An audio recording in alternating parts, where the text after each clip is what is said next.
Welcome to our channel. Today we how to transfer charitable mileage and receipts into Everlance, beginner guide step by step clearly.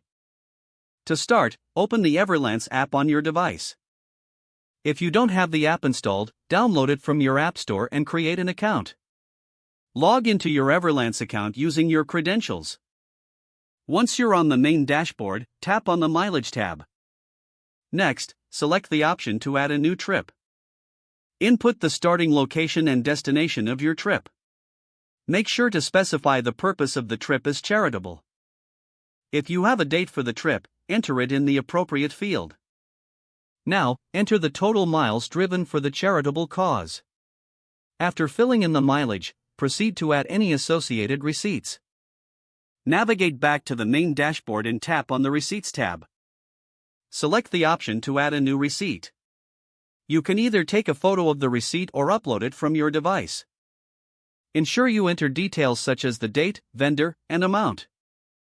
Tag the receipt as related to charity for easy tracking. Once you've entered all relevant information, save the trip and receipts. Review everything to confirm accuracy before finalizing. Now your charitable mileage and receipts are logged in Everlance. You can access them anytime for your records or tax purposes.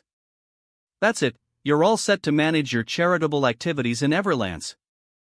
If the page does not load, refresh the browser or try again in a private or incognito window.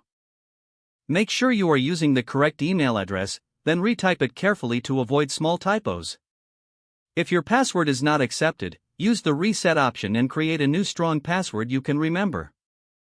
Check your spam folder for verification or security emails, then complete any requested confirmation steps. Enable two-factor authentication if available to improve account security and reduce unauthorized access risk.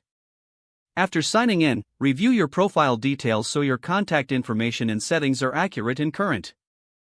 If you see an error message, note it down and try again after restarting your device and internet connection.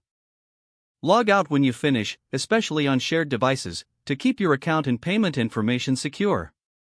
Don't forget to like this video and subscribe to our channel for more step-by-step tech guides.